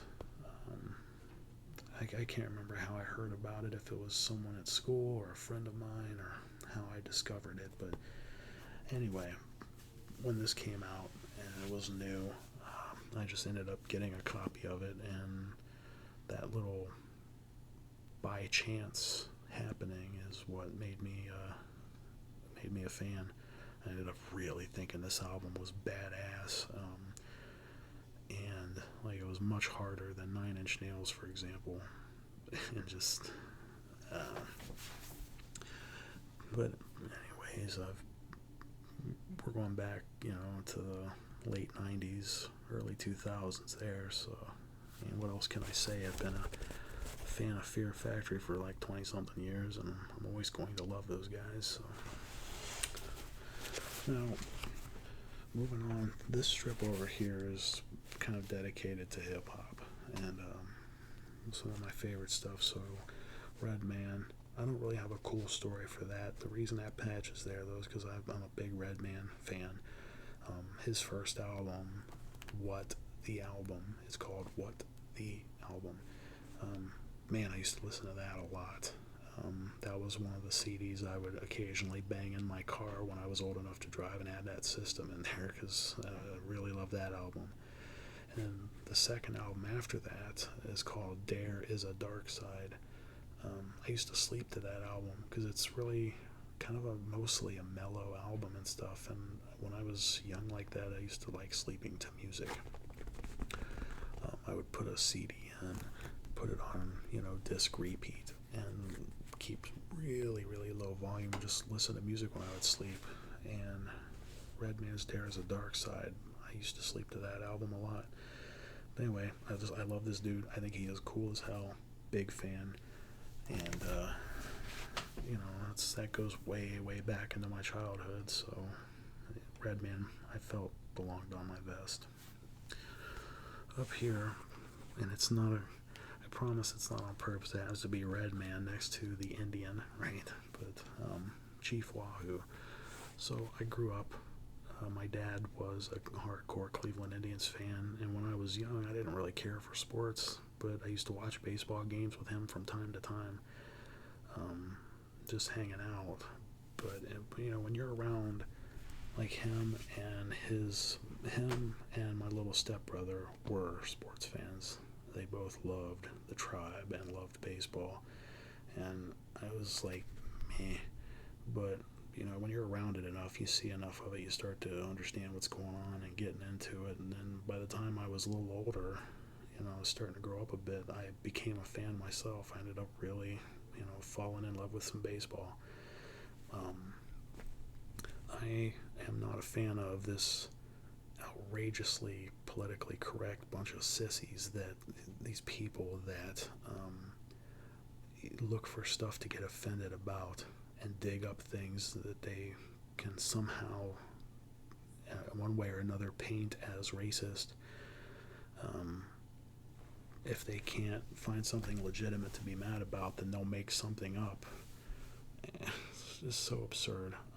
No amount of arguing is ever going to convince me that Chief Wahoo is a racist symbol, that it's meant to mock anybody or make fun of anybody. Especially when you live where I do. The Tribe is history, and the Tribe is this Chief Wahoo is an icon of joy, of excitement, hometown pride, and so many things. So how the Chief became a symbol to these handful of idiots that ruined it for everyone else, became some kind of symbol of racism against Native Americans or some kind of offensive thing, I have no clue. And these idiots on the internet are just going to back it up. Of course, they just scream about something, so they have something to scream about. But if you actually live here, You'll find that it was only like a handful of people that was trying to raise this argument and have a little protest or whatever, so they could feel good about themselves. Actual like ethnically Native American people, that any of them don't care. I mean, anyone that lives here knows that's all bullshit. Like, the tribe is still greatly missed everywhere you go. And there's a lot of people that are not entirely accepting. Like, you have to, in the end, you have to accept that it's the Guardians now, because that is our team. But anyway, those of us that grew up with the tribe will always, it'll always be the tribe at the Jake. You know what I mean? But anyway, I do love baseball, and I love my team, and I will always love my team, and nobody's going to convince me otherwise. It's such nonsense. Such utter nonsense, man. I mean, it seriously is not even that big of a group of people that, and they're all white people at that raise this argument that, the name Indians is racist. That could be implied in a racist way, so we got to shut that down.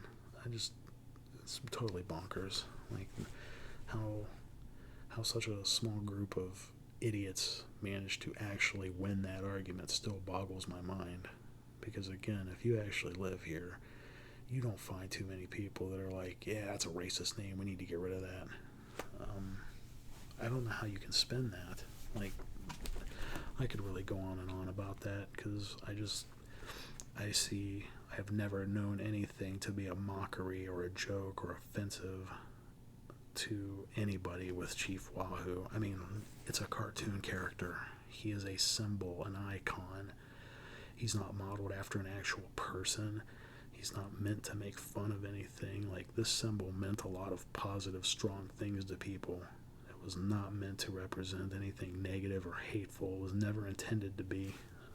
I'm just not buying it. So, anyways, I will proudly keep Chief Wahoo on my vest, no matter who it pisses off. Moving on down the line, body count. So, I'm a big fan of Ice-T. Going back to my cousin I talked about earlier, her husband, who I also called my cousin when I was a kid, but he was not like a hardcore hip-hop guy, even though he had a system. He had an 18-inch Earthquake Annihilator in the back of his vehicle. Like, he was fascinated with bass, like Dynamics 2 and stuff like that, just as a toy, and Bass Patrol and things like that he used to play. But anyways, he did really like Ice-T. His favorite album was Iceberg, Freedom of Speech, Just Watch What You Say. He used to play that tape all the time, and when I'd be out and about, like when they'd be babysitting me and I'd be out with Steve, riding around, doing whatever we were doing, going to the store, we used to listen to this tape and sing along with it a lot. It was the Iceberg album. So, I've been really fond of Ice-T since I was pretty young, but when I, was obviously a lot older, and Body Count came out, I was like, all right, man. Like, I was, my tastes were getting hardcore and stuff like that, and I was liking metal and all that, obviously. And I was really excited. I was like, this is badass, Body Count's Cop Killer album had been out quite a while before I ever heard it. Like I said, I was, somewhere probably close to graduating, I think, the first time I ever heard the actual Body Count album, and then the subsequent albums. But that is just, it's Ice-T. I mean, that speaks for itself. It's Ice-T. My particular history with Ice-T makes me a fan, and I really dig the Body Count records, man. If I'm in the mood to fight, like, it's definitely one I'll throw in. I can't say that in particular Body Count was like an influence to me or anything. They didn't impact me in that way at all.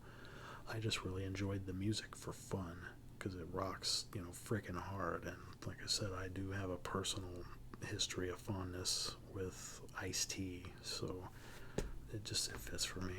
kind of a throwback to my cousin Steve, I guess. Or kind of throwback to Steve. And, yeah. Wu-Tang, House of Pain, Cypress. Again, we're just going back to stuff I really was into when I was, a teenager. At the time when I was in high school, like Master P and No Limit Records, and then Juvenile and Cash Money Records, all that stuff was like top dog. That was like the mainstream. That was what everybody and their brother's mother was into, and I hated that shit. I absolutely despised how weak-minded that stuff really was. Repetitive and just garbage to me. There's nothing mentally stimulating about any of that. That is simple garbage meant to apply to like the lowest common denominator, right? Like I liked a whole different breed of hip hop than stuff like No Limit Records or whatever. But groups like Wu-Tang that come out hardcore, but were also really intelligent lyricists. Jizza Genius, You God, RZA, Raekwon. These guys can just kill it. One member of the Wu-Tang Clan could easily wipe out a whole record label if they went up against No Limit or Cash Money or whatever. It was just funny. I hated that stuff though, anyways, and latched onto stuff like this. Wu-Tang was high on my list of favorites. I was a real big fan of House of Pain. Their second album, Same As It Ever Was my favorite record in particular. But like Same As It Ever Was is definitely House of Pain's best album in my opinion. But yeah, we're just harkening back to high school there, I guess, with some of my favorite hip hop. Cypress Hill. I mentioned earlier when I was talking about Third Base here, how they were one of the first hip hop groups I really got obsessed with when I was little, like really crazy about. Well, I mean, we're going back to that little, right? But the other from that age, 5 years old or 6 years old, vicinity, Run DMC. There ain't a hip hop head alive that's not at least appreciative of Run DMC. And, this patch too. I used to have a Run DMC patch on this vest that I took off so I could make space for this one, because when I come across this thing, somewhat recently, like maybe last year or 2 years ago, I don't know, but look at this thing. It is 100% embroidered. It's got a canvas backing, but all of this, the faces, it's all embroidered. The design and quality of this patch is just insane. I mean, it is truly awesome. So I had to work this in. And Run DMC, especially Back From Hell, was probably my favorite joint. But all that stuff, though, I know once or twice when I was real little, I had this flashlight. It was this yellow flashlight, a little plastic flashlight, and I used to pretend it was a microphone. And I'd be hopping up and down on my bed, acting like I was spitting those rhymes live and rocking the crowd. I mean, that's how I used to play pretend as a little kid. You know what I mean? But boy, yeah. I was really, just really, really, really crazy about Third Base and Run DMC when I was real little. So I've always hung on to Run DMC. Even to this day, I can still listen to them and thoroughly love it. So, as part of myself, my person, my past, and all that, unquestionably, Run DMC has a place on my vest. Prodigy down here. This one is one that, again, just fits on this cuff. And sewing that on was a real pleasure. But, again, in the high school era, when I was getting into the industrial and stuff, Prodigy was big. The Fat of the Land album was pretty damn popular, and I really enjoyed Prodigy, big fan. And it was another one of them situations for me, just like Nine Inch Nails, where it was really cool that I, really was into a group that other people had even heard of or knew about. So that was another little minor crossover moment for me because I was crazy about Prodigy and people knew who they were. So, anyways, another piece of my history that I'm obviously very proud to have on my vest.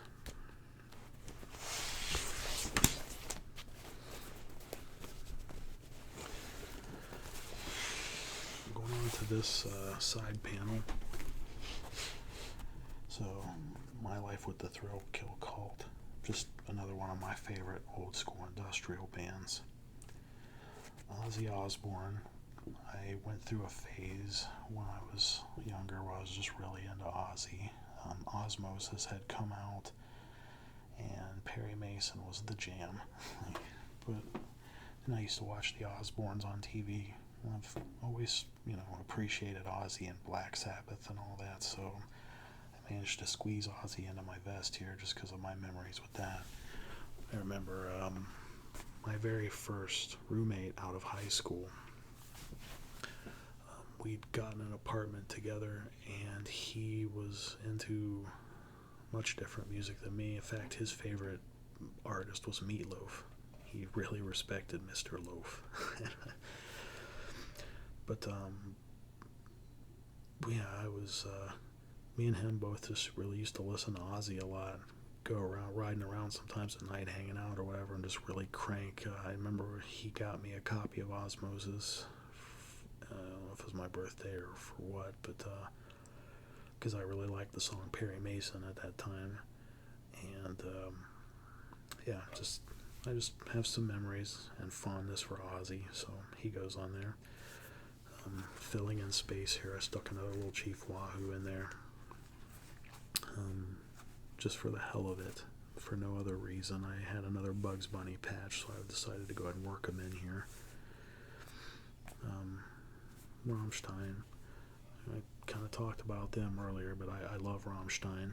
That is just, again, to me, some pretty ideal industrial metal. Like a good example of what industrial metal should sound like. KMFDM I talked about earlier. This cover from the single of Don't Blow Your Top is actually the back patch I used to have on here that got relocated to my winter coat. But kind of keeping that spirit on my vest, I actually got a patch of that same album cover, only smaller. And then, guess what? Another KMFDM patch. Leftover Crack. Kind of goes in with my punk era here. That was a band that girl liked that I happened to like. Once I got into them. Crazy group, man. They can go from kind of this aggressive ska and switch channels immediately to just the rawest hardcore thrash punk. All around, I like Leftover Crack. Big fan. Totally cool with these guys. KMFDM, stuck another little droid in there just to fill in space. Andrew Dice Clay. So, I of course appreciate the Dice Man, but this is this patch is actually the cover of Dice's first formal album. And so I was in 4th grade. I do remember this clearly because the kid that I borrowed the tape from was actually, he lived like right up the road from me. I used to hang out with him a lot. He was in a grade ahead of me, but my mom had a crush on my teacher because he was this really handsome fellow. But I do remember that era because of that stuff. But anyways, he had this tape. I assume he maybe stole it from his dad. I don't know, but he let me borrow it, and he said, "You gotta listen to this, but don't let your mom find it." Well, I was in my room listening to this, and I had the volume real low because he told me it was really hilarious, really funny, but also really dirty, so watch it. Well, somehow, regardless, my door closed, and I'm gaming or doing whatever I was doing. I was probably playing Nintendo. She heard it out there somewhere, but she come into my room. She opened the door and walked into my room, didn't say a word at first. She went directly over to my little stereo, hit stop, took the tape out, and started pulling the tape out of it right there onto the floor, destroying it, just yanking it out. Just And then after she got a bit of the tape out, then she was like, "Where did you even get this? Like, why do you have this? You are in so much trouble." And I told her, and I don't know whatever happened after that. Like, I don't know if my buddy's dad was ever compensated for that, or what happened if my buddy got in trouble, or how that went down. But she was so mad because she knew who Andrew Dice Clay was, and she obviously did not want her little fourth grade kid listening to this guy. But because of that memory, though, I had eventually heard more Andrew Dice Clay stuff, and he's just the king of raunchiness. I think he's hilarious and wildly inappropriate on purpose, but the Dice Man rules. The Dice Man always rules. That album, in fact, was actually technically the very first Andrew Dice Clay tape I'd ever gotten a hold of that was mine. And it was a dubbed copy, but still, it was dubbed, but it was mine, as Dice Rules. But yeah, because of those early memories of hearing all these cuss words and all this filthy language when you're a kid, and that stuff's supposed to be forbidden. This tape and my buddy's dad, like him getting that tape and me borrowing it and her destroying it, just a classic memory for me. So I stuck the Dice Man on my vest.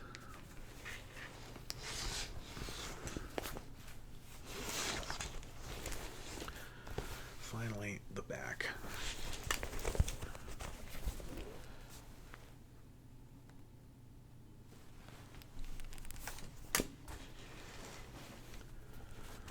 So I use these little teeny embroidered 9-inch nails patches to fill in the corners there, just for the hell of it.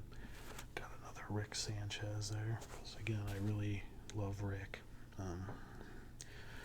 Rammstein, I've already talked about, fits in with my industrial, my passion for industrial music. Skinny Puppy, again, I've already told that story, and this was very expensive. Kind of trying my best to represent my fandom. I was willing to pay. This patch is awesome. White Zombie, I've already talked about. Loved them since I was a teenager. Typo Negative, again, I've already talked plenty about Peter Steele and loving them since I was a teenager. This one, kind of like my Adam Katz patch on the front, this is another franchise I'm a huge fan of. I literally grew up with The Legend of Zelda. I had, I had both of the first two Zelda games on my Nintendo when I was a kid. Then my dad really was into Link to the Past on the Super Nintendo, and he eventually got me a copy of that as well. I sort of disconnected from the franchise. I was like really crazy about it when I was a kid, but I disconnected clear up until about the time Majora's Mask came out. I didn't care for some of the other Zelda games so much, like Ocarina of Time. I didn't play until much later, actually. The Game Boy games, I didn't have them, so there's some of that I hadn't experienced as a kid, and I went back and played later on in life, but the first one I got that was new when it came out, other than, like the first two and then Link to the Past era, was Majora's Mask. And that kind of brought me back into the Zelda franchise as a kid. But anyways, speaking as an adult, when Breath of the Wild came out, that was a huge game changer for me. I still personally believe that is one of the best games to come out in my generation.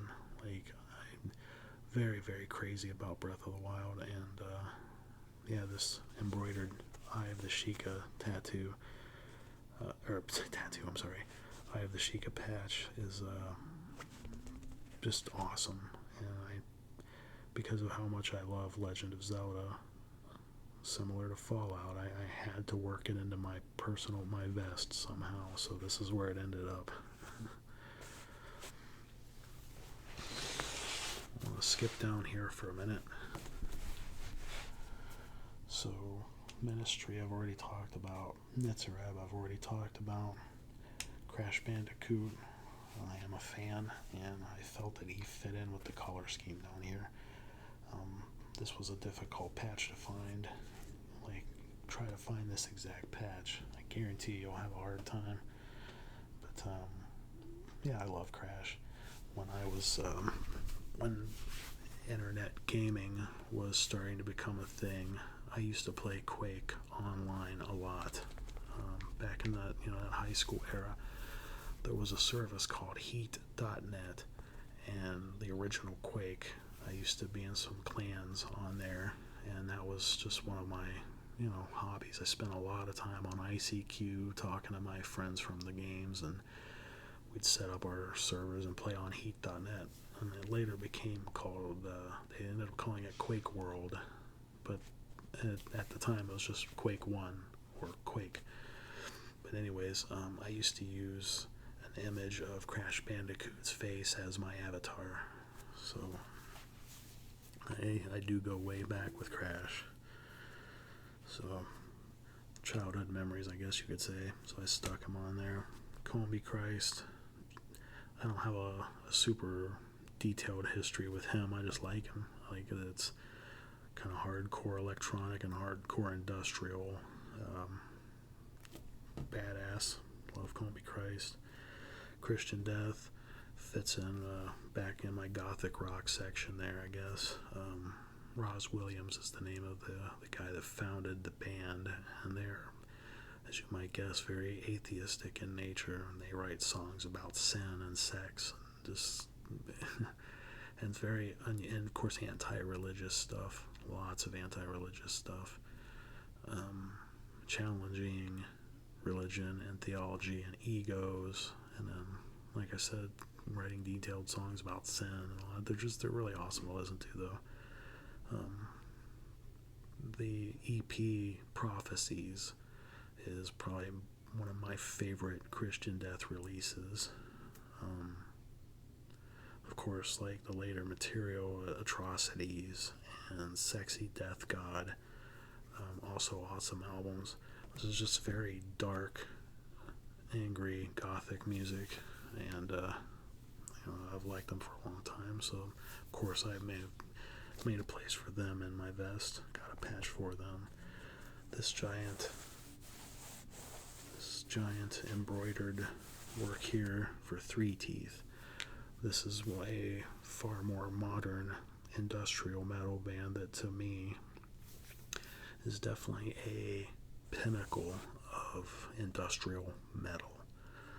Like, this is a prime, shining, absolutely shining example of what industrial metal should sound like. Everything Three Teeth does bangs hard.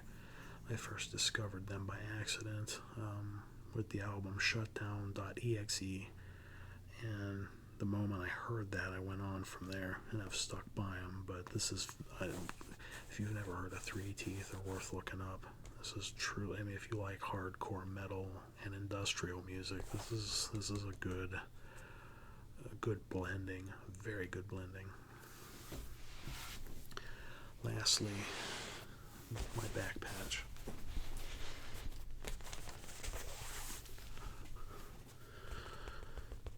Going into not talking about hip-hop or anything else, but just industrial music. I said I had like my top 3 favorites, and I talked about Frontline Assembly, talked about KMFDM. Spot number 1 used to be KMFDM for me, but as I've gotten older and my emotions have gotten a little more whatever the hell I really am, Clan of Zymox. So I discovered Clan of Zymox somewhere around 2006, I think it was, 2005, 2006, when I very first heard of them. And I can only say that over a little time, they just sort of really reached me. Some of the music that Ronnie Moorings from Clan of Zymox has written, I hate to sound cliche and ridiculous, but I don't know how else to word it. I can only say it kind of helped save my life a bit, because again, I've been in and out of phases where I always have this really strong depression. It's just I really get so disgusted with life and disgusted with myself, and sometimes for no specific reason at all. It's just a feeling that doesn't have a source, a base. It's just there. That is just part of how I exist. And in those times, I've relied on music sometimes to kind of help me sort of reconnect with reality just a little bit. It's not a perfect solution by any stretch. I'm still drained and still full of hurt and full of darkness and just. But anyways, Clan of Zymox, Ronnie Moorings has been just very helpful to me and helped me through some of them times just with his music. And yeah, but I want to show you something to go with this. Something I had made.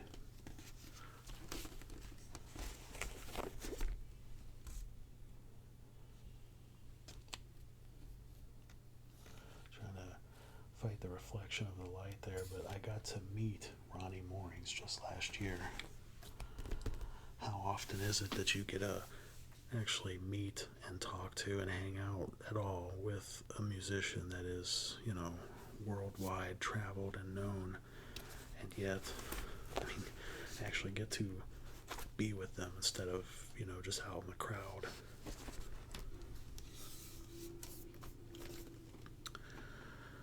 So, all these years of fandom, and I did actually get to meet him. It's crazy to me. But anyways, when I met Ronnie Moorings, he signed the back patch. I have this same back patch also on one of my winter coats. I have two of these, and because it was cold, very, very cold winter time, I was wearing my coat instead of this vest, and he signed it. So on my winter coat, I have this patch signed by Ronnie, and that's awesome, of course. But anyways, I got to talk to him for more than just a minute. Like, we actually talked about U.S. politics and a couple other things. But I told him a bit of my story, about, the fact I just live with pretty severe depression and anxiety, and that, just wanted to show my gratitude for how much he's helped me and really kept me, stable through some really dark moments in time. And the guy actually hugged me. Like, I couldn't believe it. He actually hugged me, and he doesn't seem to me like the type that would, want to hug a stranger. Hell, the song Stranger, just think about it. But, yeah, so anyways, that's all I can say is that in my top three, like, the most, some of the most influential people to me have been like Chuck D from Public Enemy, have been Third Base and Run DMC, and then, as I got older and started to grow up, Typo Negative became super important to me, and Frontline Assembly, KMFDM was probably the biggest for a long time, for a good chunk of my life, and still definitely a very essential favorite of mine. But overall, I think I most, nowadays anyway, consider the most important band to me, like the single most. I'm obsessive, obviously, over music anyway, so I don't know what magnitude you could take the statement at, but my most important band to me, in terms of just overall wellness and staying alive and staying sane and all that, is just Clan of Zymox. The music, some of these songs that he's written are just priceless to me, and on one level or another, because I feel them. Some good examples for you. If you want to understand me, not that anyone would even take this time, but the song Innocent, the way he switches from third person to first person to third, like, kind of analyzes cliches and breaks them apart, and the overall message, the song Innocent, the song This World, has a really upbeat, banging tempo about it. But if you really listen to it, it's basically, a song for people like me. They're just outcasted. The song Waterfront, believe me, that one is self-explanatory. I could go on and on, but anyway, most important band I think to me, as I know it now, is Clan of Zymox. Hence why on my primary vest, my most important belonging, my most important possession, the physical manifestation of what is most representative of me and my back patch has to be Clan of Zymox.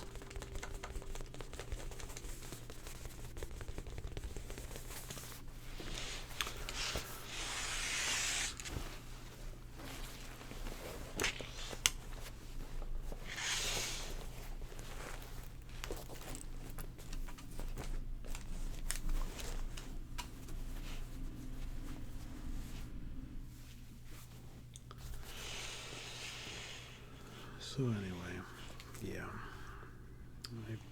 if you actually chose to hang out with me and listen to me ramble on like I'm a matter to you at all, really, I understand, but thank you for hanging out with me and listening to my stories and all that if you did, and if anything, I hope you enjoyed the Battlejacket tour.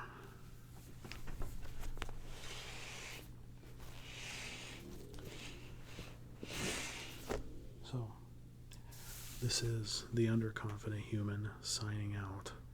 Have a good one, guys. Later.